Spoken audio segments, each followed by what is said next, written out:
So, I'm going to read from you from a book about. I've read this book once before. I'm reading it for a second time. About this at Eason's in Dundrum. Um, I'm going to tell you about the training this guy was doing. A guy called Marcus Torjebi, the runner. What training was he doing? He's from Sweden, by the way. And this was in the 90s. He was like, I think it's like the mid 90s. He was a teenager. Here's one thing. He says, so we're starting to train more on the track instead, and I run intervals every day apart from Sundays. So he's doing interval training sessions, track sessions. Well, not all track sessions. I think they do like hill sessions as well, but they do that 6 times a week. All right, that's crazy. That's just ridiculous. Hardly any endurance training, hardly any base mileage apart from like the warm ups and the cool downs. And this is why people burn out and get injured and get put off the sport. This guy is being put off the sport. He says, he had heavy legs. He just felt tired all the time. There's one time he said, "Oh, I can't do." He did the warm up with the group before a track session, and he said to his coach, "Oh, I can't train. My sore's all swollen." And the coach just shouted at him, said, "Go train on the track and do the intervals, and it's all in your head." And Marcus Torjebi said, "Look at my foot," and he said, "I don't want to look at your foot. Go out and train." And that's what they're like. And it's crazy. Like this has got to stop. Like it's just this type of training is just so messed up. This guy is obviously an idiot. This coach, he worked in nights apparently. If you're working night shifts, well, I'm sorry, but you're gonna fuck your brain up. This guy's brain's fucked up, I think. Um, and this guy, he was a fast runner. Like he ran a 2,000 meter steeplechase in 5:50. To me, that seems like a very fast time on the steeplechase. Do you know what I mean? I think he ran like 31 minutes for the 10K. So yeah, and this guy, he could have been a great runner, but he wasn't coached properly. All right, he saw running just as stress, stress, stress. And of course, you do need some high intent. You do need a bit of excitement. You do need a bit of speed. You do need that high intensity training, but it should make up a small part of your mileage. All right, so this guy should have been doing 7 minute miles most days around that kind of pace, and just maybe doing track sessions maybe twice a week at the max. Or twice a week. No, I think twice a week is probably the right amount.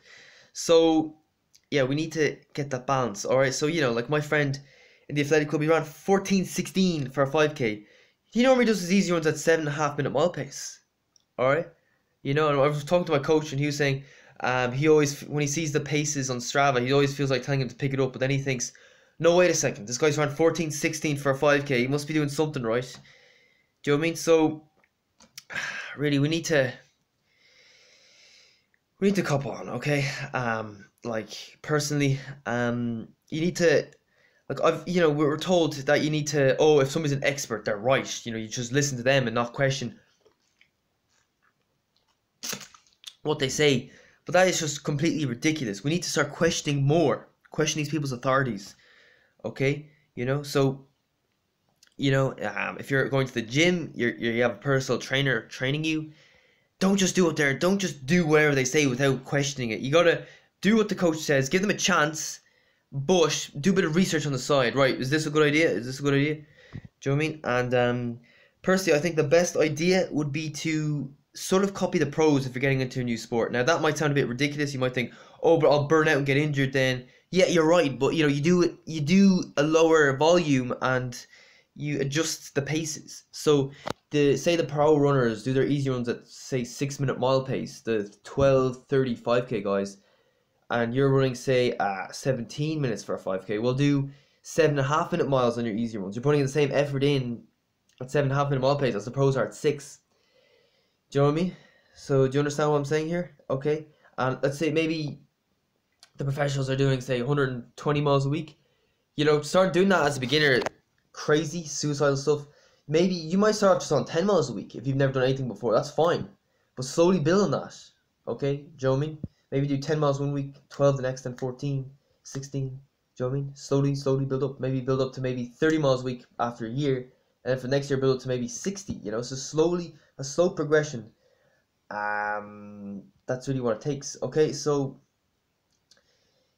yeah, it's quite sad to see this kind of stuff happening. Coaches just don't have a clue. They're toxic to the sport. they're not helping anyone with what they're doing. So this guy, he actually moved to the forest in Sweden, northern Sweden. So he's living in snow the whole time. At the age of 20. It's an interesting book. €14. A bit of a short book, but I think it's alright. It's good. Especially if you see it in the library, I definitely recommend giving it a read.